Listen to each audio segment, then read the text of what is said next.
오늘 욥기 9장과 10장의 말씀을 통하여서 내게 알게 하옵소서라는 제목으로 6번째 말씀 나눠보도록 하겠습니다. 요즘 뉴스를 접하다 보면 세계 각국에서 벌어지는 이상기후 현상들 속에 신음하는 사람들의 모습들을 종종 보게 됩니다. 우리나라 역시 수해 피해를 복구하기도 전에 다시금 비가 많이 내리고 있습니다. 이럴 때 사람들은 여러 가지 생각들과 의문을 품게 되어 있는데요. 그 중에 대표적인 것들을 소개하면 이렇습니다. 도대체 신은 무엇을 하고 계신가? 우리의 이해 밖에 이런 어려움들이 있을 때 신의 존재에 대한 의문과 더불어서 신라 같은 희망을 품기도 하고 때로는 원망도 하기도 합니다. 이것이 교회 밖 사람들의 일반적인 모습이라면 그러면 교회 안에서는 어떨까요? 우리가 수요 예배 때 마태복음 강해를 나누며 24장과 25장의 말씀을 보고 있습니다. 여기 복음서에 등장하는 마지막 날의 징조, 이 말씀을 통해서 사람들은 도처의 기근이나 수해나 이것을 동반한 이상기후 그리고 질병들의 소식들을 접하게 되면 때가 가까웠다 라고 생각합니다. 때가 가까웠구나. 그러나 사실 성경은 우리에게 말씀하여 주십니다. 인간이 죄인이 된 이후 지속적으로 사랑의 식음과 인재와 자연재해와 같은 문제들은 우리들의 삶 속에 있어 왔다라는 것입니다. 그리고 그 아픔들을 하나님께서는 아시기에 그 가운데 끝이 나지 않도록 아예 망하지 않도록 유지하고 계신다라는 사실입니다. 주일 예배 때 저와 여러분이 나누고 있는 욥기의 말씀을 통하여서 이런 우리 삶 속의 실존적인 문제들과 의문들에 대해서 답을 찾아가면 좋을 것 같습니다. 오늘도 나눈 말씀을 통해서 은혜를 얻고 위로를 받으시기에 우리의 인식의 한계를 말씀 안에서 넓혀가시기를 주님의 이름으로 축원드립니다. 빌닷의 첫 번째 논지인 8장에서는 전통에 입각한 인과응보론에 대해서 우리가 보았습니다. 그는 짧은 우리의 인생에 비추어 볼 것이 아니라 많은 시간, 많은 사람들에 의하여 고증되었고 인정된 전통에 비추어서 욥의 고통의 문제에 답을 제시하고자 했습니다. 그 가운데 성경의 아주 중요한 주제인 하나님의 공의에 대해서 이야기하는 것을 우리는 보았죠.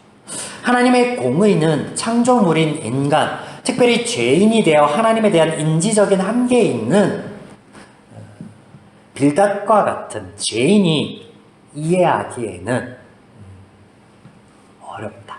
그래서 빌닷의 이해가 틀렸음을 우리가 지난주에 보았죠. 그가 이야기하는 하나님의 공의의 핵심은 심판이었습니다. 근데 그게 틀린 거라고.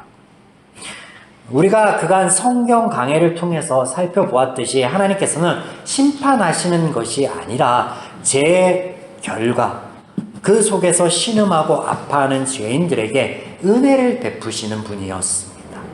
이런 하나님의 모습은 이미 창조 사역 가운데 드러나 있었습니다. 피조물에 불과한 인간을 위하여 경배하시는 하나님, 높여주시는 하나님, 그렇습니다. 하나님께서는 우리를 피조물이 아닌, 종이 아닌 인격적으로 동등한 관계로 높여주셨고 세워주셨으며 이것을 넘어 사랑하시기로 작정하셨으며 또한 자녀 삼으셨습니다. 이런 하나님의 마음이 변하지 않기에 그것이 기준이 되기에 의롭다라고 하는 거예요. 그것이 의다, 기준이다, 바뀌지 않는다. 이것이 하나님의 공의의 핵심이었습니다. 오늘 전통에 입각한 인과응보론을 이야기하는 빌닷에 대한 욥의 또 다른 답변들이 9장과 10장에 등장하는데 먼저 내용을 살펴보시고 앞서 본 것과 같은 사람들, 죄인들의 한계가 무엇이고 오늘 말씀 가운데 우리에게 하나님께서는 무엇을 알려주시는가 한번 보겠습니다. 욥이 이 9장과 10장에서 대답을 하는데 그의 그 이야기를 함축하면 이렇게 표현할 수 있을 것 같습니다. 너희들이 하는 이야기들이 무엇을 말하고 있는지 알고 있다. 그러나 나의 삶의 문제와 이 고통에 대하여 다 설명이 되지 않지 않느냐. 쉬운 성경으로 이런 욥의 말들을 한번 본문 가운데 살펴보겠습니다. 9장 2절에서 3절. 나도 자네 말이 옳다는 것을 알지만 하나님 앞에서 죄 없다고 할 사람이 어디 있을까? 하나님과 논쟁을 한다면 누가 하나님의 1000번의 말씀에 한 번이라도 대답할 수 있을까? 17절에서 18절. 그분이 태풍으로 나를 치시고 까닭없이 나에게 상처를 입히시네. 쉴 틈을 주지 않으시고 그저 나에게 괴로움만 더하신다네. 10장입니다. 2절과 13절. 나는 하나님께 말할 것이라네. 제발 하나님 나를 죄인 취급하지 말아주십시오. 제발 당신이 왜 나를 치시는지 이유라도 알려주십시오. 그렇게 하시고 다른 뜻이 있으셨습니까? 분명 다른 뜻이 있으셨겠지요. 13절의 이 말은 하나님께서 내게 복과 화를 주신 것에 대한 하나님의 다른 뜻이 있습니까? 라고 의문을 제시하고 있는 것입니다. 자, 이렇게 욥은 친구들의 말에 대한 인정과 동시에 해결되지 않는 삶의 의문에 신음하는 모습으로 본문에 등장하고 있습니다. 여러분 어떻습니까? 우리네 인생 같지 않습니까? 욥의 말을 조금 더 살펴보겠습니다. 9장 1절부터 10장 1절까지는 욥이 빌닷의 말에 대한 반론을 제기하고 있습니다. 전통? 인과응보? 그거 나 안다. 그러나 그것으로 지금 상황을 다 설명하지 못하지 않느냐라고. 이런 욥의 반론을 다시 세 부분으로 나눠볼 수 있는데 첫 번째는 9장 1절에서 14절까지입니다.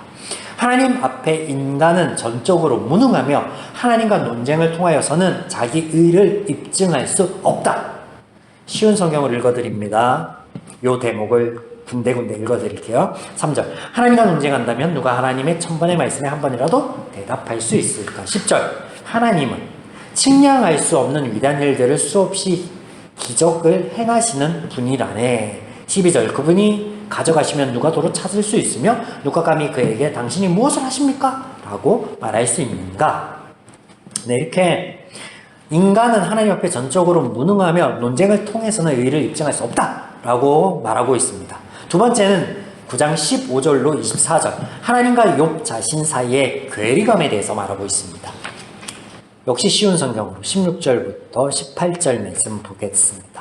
설사 내가 그를 불러서 그가 대답하셨다 해도 그가 내 주장을 들으셨다고 믿을 수 없네. 그분이 태풍으로 날 치시고 까닭없이 나에게 상처를 입히시네. 쉴 틈도 주지 않으시고 그저 나에게 괴로움만 더하신다라네. 네. 하나님과 자신 사이의 괴리감을 이렇게 말하고 있습니다. 마지막으로 9장 25절로 10장 1절까지는 하나님으로부터 느끼는 그 괴리감, 좌절감을 직설적으로 표현하고 있습니다. 25절과 33절을 쉬운 성경으로 읽어드립니다. 이제 내 삶이 달리기 선수보다 빨리 지나가니 아무런 소망이 없구나. 우리 둘, 즉 하나님과 욥 사이를 그 위에 손을 얹고 둘 사이를 판단해 줄 판결자가 없으니 참 답답하구나. 자, 이어지는 10장 2절부터 끝절까지는 원인을 알 수 없는 고난 가운데 갈등하고 있는 욥이 자신과 하나님 사이에 분명 존재하나 해결되지 않는 문제, 이 문제에 대해서 고난에 찬 말들을 이어가는데 여기에 욥의 말들은 빌닷과 친구들을 향해서 하는 것이 아니라 하나님에 대한 탄원의 형식으로 시에서 쭉 서술되고 있습니다.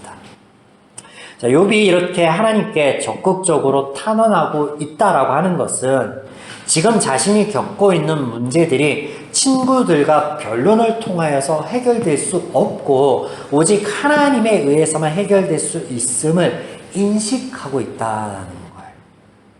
사실 여러분, 우리가 욥과 같이 하나님만 바라고 하나님께만 불평하고 따지고 기도하는 것, 이것만으로도 충분히 훌륭합니다. 잘하는 거예요. 다른 누군가의 조언을 구하고 해결책을 마련하고 이런 모습들 분명히 필요합니다. 그러나 우리가 오늘 욥기를 통하여서 배우는 것은 나 스스로 무엇인가를 정의 내리고 결론 내기에 앞서서 하나님께 구하는 것, 성경 안에서 답을 찾는 것이 무엇보다도 중요하다. 이것이 왜 중요한가? 낭비를 하지 않을 수 있죠. 우리의 생각과 마음의 에너지를 낭비하지 않을 수 있습니다. 욥은요, 이미 하나님께 구하기 전에 본인이 결론을 내어서 그 찾아가는 과정 자체가요, 괴로워요. 마음과 생각의 에너지들을 낭비하고 있다라는 거. 그뿐이 아니죠. 시간과 물질도 낭비합니다. 물론 그 가운데 하나님의 도우심의 역사는 우리가 기본으로 깔고 가고 있지만 그 과정이 편탄치 않다라는 거예요. 본문 속에 욥은 하나님께 구하고 있습니다. 묻고 있습니다. 그러나 그가 먼저 정의 내리고 그 안에서 구하고 있다라는 거예요. 그래서 충분히 하나님 안에서 평안할 수도 있고 자유할 수도 있고 우리의 마음과 생각을 지킬 수 있음에도 불구하고 그렇지 못하다라는 거예요. 그러니 하나님으로부터 그가 원하는 답을 찾을 수 없죠. 삶 가운데 하나님과의 괴리감, 신앙의 괴리감 안에서 자유할 수 없죠. 여러분은 어떻습니까? 이제 저와 함께 본문 속에서 욥을 포함한 세상의 인식, 이런 모습에 대해서 살펴보고 그리고 그와는 다른 하나님께서 우리에게 무엇을 말씀하시고자 하는지 그 은혜가 무엇인지 나눠보도록 하겠습니다. 세상은 하나님에 대하여 알지 못하며 인정하지 않게 몇 가지 이념들을 가지고 그 삶을 보려고 합니다. 이런 것들을 줄곧 본문들 속에서는 그의 욥과 친구들의 이야기 속에서는 등장하고 있는데요. 이런 것들이 있습니다. 인과응보, 도덕률, 윤회관, 전통, 자연주의 등. 이것들 중에 자연주의가 무엇을 말하고 있는 걸까요? 자연주의는 인간들의 보편적인 경험의 총체를 말합니다. 인간들이 살아오면서 자연스럽게 가지게 되는 세계관인데 해는 동쪽에서 떠서 서쪽에서 진다. 이게 자연주의라는 거예요. 겨울은 춥고 여름은 덥다. 비가 많이 오면 홍수가 날 수도 있고 반대로 적게 오면 가뭄이 들 수 있다라는 이런 등등의 총체를 자연주의라고 하는데 박영선 목사님께서는 이런 자연주의의 특징을 반복으로 보고 있습니다. 그래서 여기에 종교적인 색채를 입히면 그것이 윤회관이다라고 말하고 있는 거예요. 또한 이것이 반복되어지기에 필연적으로 허무주의나 숙면론을 낼 수밖에 없다라고 말하고 있는데 학적으로 더 나아가면 여러분 머리만 아프죠. 중요한 건 아닙니다. 다 잊으셔도 됩니다. 성경에서 말씀하시는 하나님의 말씀만 기억해 봅시다. 마태복음 12장에 예수님께서 제자들과 함께 밀밭 사이를 걸어가실 때 제자들이 배가 고프니까 이삭을 잘라서 비벼서 먹습니다. 이에 일련의 종교 지도자들이 예수님께 다가와 제자들이 안식일에 하지 말아야 할 일을 하였습니다. 율법을 범하였습니다. 라고 고발합니다.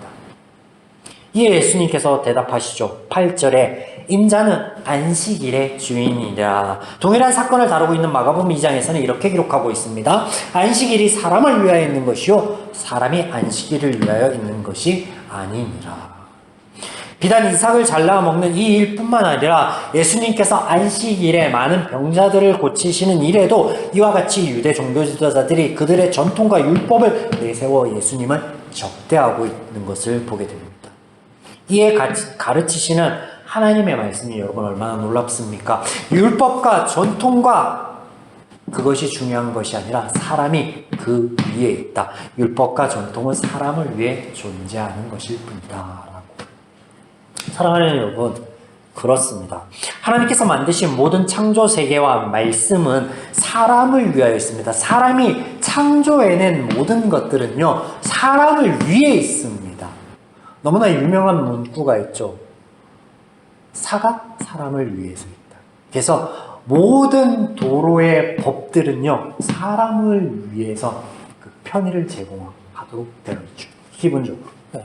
그러므로 사람들이 이야기하는요, 도덕과 법, 기타 여러 법칙들은 우리 삶을요, 정의 내릴 수 없습니다. 또한 정죄할 수도 없다라는 거예요. 자연이란 하나님이 통치하시는 영역으로 은혜를 베푸시는 현장입니다. 우리 삶도 마찬가지입니다. 그런데 사람의 전통과 법, 그 인식 안에 있는 욥과 그 친구들은 자신의 삶의 모양 안에 이런 하나님의 역사와 은혜를 정의 내리려고 하고 있습니다. 자연보다 더 큰 일을, 율법보다 더 큰 일을, 전통보다, 법보다 더 큰 일을 그 안에서 해석해내려고 하고 있다라는 거예요. 그러니 어찌 답답하지 않을 수 있겠습니까? 어찌 괴리감을 경험하지 않을 수 있겠느냐.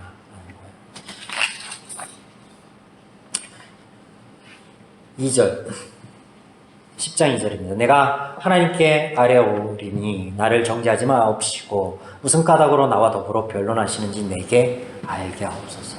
계속해서 구하는 거예요. 알게 하옵소서. 기도하고. 쉬운 성경 2절 나는 하나님께 말할 것이라네. 제발 하나님 나를 죄인 취급하지 말아 주십시오. 제발 당신이 왜 나를 치는지 이유라도 알려주십시오. 욥은 여전히 하나님으로부터 선도 오지만 악도 오고 심판도 있다라고 정의하고 있다라는 거예요. 욥기 1장 21절 내가 모태에서 알몸으로 나왔은즉 또 알몸으로 그리로 돌아갈지리라. 주신 이도 여호와요 거두신 이도 여호와시니 여호와의 이름이 찬송을 받으실지니이다. 아주 듣기 좋죠. 여기에 아멘 하시면 안 된다라는 거예요. 틀린 하나님을 고백하고 있잖아요. 10장 9절 보시겠습니다. 쉬운 성경. 주님 기억해 주십시오. 진흙으로 나를 만드시더니 이제는 다시 흙으로 되돌려 보내시렵니까? 욥의 말처럼 하나님의 일하심에 후회가 있으시고 번복이 있을 수 있겠습니까? 왜 그렇게 얘기하잖아요. 하나님이 진흙으로 만드셨는데 이제는 다시 진흙으로 돌려보내시려고 합니다. 라고 번복하려고 한다고. 민수기 23장 29절입니다. 하나님은 사람이 아니시니 거짓말하지 않으시고 인생이 아니시니 후회가 없으시도다. 어찌 그 말씀하신 바를 행하지 않으시며 하신 말씀을 실행하지 않으시랴. 로마서 11장 29절 하나님의 은사와 부르심에는 후회하심이 없느니라. 우리가 깨닫지 못함과 보지 못함은 있을 수 있을지언정 하나님의 실수란 결단코 없다. 잘못 보고 잘못 듣고 잘못 정의 내리고 있다라는 거예요. 그렇다면 여기 다시 한번 짚고 넘어가야 할 의문이 있을 것입니다. 실수가 없으신 하나님, 선하신 하나님의 창조 세계 안에 그렇다면 어떻게 악이 들어올 수 있었으며 존재할 수 있는가? 또 그로 인하여 고통의 문제가 왜 있는가? 하나님께서 치료하고 위로하실지언정 처음부터 차단하지는 왜 그렇게 하지는 않으신가라고요. 동일한 질문이 성경 안에 이런 질문이 있을 수 있죠. 왜 에덴에 선악과를 두셨는가? 원천적으로 그게 없으면 되지 않았느냐? 답은 이미 정해져 있습니다. 우리가 알고 있습니다. 그 또한 우리가 그렇게 의문을 품는 하나님의 행하심이 역사하심이 그 또한 선이며 은혜이다. 네가 보고 있는 네가 세우고 있는 기준을 살펴보아야 된다라고요. 말씀하고 있습니다. 오늘 설교 서두에 하나님께서 피조물에 불과한 인간을 높이시고 세우셨다라는 말씀을 드렸습니다. 실제로 창세기 1장 28절에 하나님께서 아담과 하와 그들에게 복을 주셨다라고 성경은 기록하고 있는데 여기 사용된 단어가 단순한 복이 아니라고요. 원어상 또 우리가 자주 사용하는 단어인 경배하다, 예배하다, 높여드리다, 찬양하다라는 동사인데 피조물에 불과한 우리를 하나님이 찬양하셨고 예배하셨다요. 그게 무엇을 의미합니까? 높여주셨다. 피조물이 아니라 더 이상 너희는 하나님과 동등한 사랑의 대상으로 유업을 이을 자, 즉 자녀로 삼아주셨다. 이 하나님의 말씀이요, 하나님의 인생이 아니라 시원치 않으시고 후회하지 않으시고 하나님이 말씀하신 그것을 끝까지 지켜가신다고요. 그게 의입니다. 하나님의 의, 공의. 욥기서에서는 하나님께서 무지하고 의롭지 못한 욥을 의롭다, 완전하다라고 불러주시는데 이것이 동일한 거예요. 창세기 말씀과. 창세기에서 하신 말씀을 우리의 삶 가운데, 인생 가운데 지켜가고 계신다. 그렇다면 여러분, 우리 삶 가운데 이렇게 우리가 성경에 표현된 단어, 말씀이 아닌 어떤 것으로 하나님께서 우리에게 이렇게 복을 주시고 지키고 계신 것을 알 수 있을까요? 바로 오로지 하나님의 형상대로 지음받은 인간만이 사고를 하고 삶을 선택할 수 있다는 거예요. 오늘날도 사고하고 오늘날도 선택할 수 있는데 그것 자체로 알 수 있다. 자, 풀어서 말씀을 드리겠습니다. 에덴에서 인간은 사람들이 만들어 놓은 법도 아닌 하나님께서 말씀하신 법을 어겼습니다. 감히 피조물이 창조주의 법을 어겼다. 피조물의 법도 아니고. 따먹지 말라고 하신 선악과를 따먹었습니다. 어떻게 그렇게 할 수 있어요? 그 능력과 그 자유를 누가 주셨다고? 여러분, 다른 말로 따먹었다라는 것은 선택하였다라는 거예요. 어떻게? 생각해보고, 먹음직하고, 탐스럽고, 하나님과 같이 능력과 지혜를 줄 만큼 충분해 보여서, 그렇게 되고 싶어서, 하나님께서 주신 복을 스스로 어떻게 누릴지 그렇게 선택한 결과가 뭐였냐면 죄입니다. 하나님과는 다른 법, 다른 선택, 다른 기준과 다른 마음이었습니다. 이것이 우리를 주장하게 되었습니다. 하나님의 온전하시고 완전하신 은혜의 결과가 죄가 되어 우리의 삶 속에 들어왔습니다. 하나님께서 집어넣으신 것이 아니라 타락천사를 그냥 두시어 묵과하신 것이 아니라 우리의 선택이었다고요. 하나님이 우리를 사랑의 대상 삼으신 결과, 우리에게 완전한 자유와 하나님의 형상을 집어넣으신 결과, 그렇게 우리의 삶 가운데 주어진 자유와 사고와 선택의 그 은혜가 우리의 잘못된 선택으로 인해 두어왔다라는 거예요. 하나님이 주신 게 아니라 오로지 우리의 선택이었다라는 거예요. 하나님의 은혜로 인하여. 사랑하는 여러분, 오늘 우리 삶 가운데 수많은 선택의 결과가 만약 욥과 같이 의문이며 아픔이라면 내 선택과 사고를 돌아보아야 합니다. 하나님으로부터 온 것이 아니라 죄로부터 온 것이며 세상으로부터 온 것이에요. 에덴에서 하나님께서 우리에게 주신 은혜로 인하여 파생된 죄의 결과가 어떻게 되실지 하나님께서 아셨습니다. 창조하실 때 이미 아셨어요.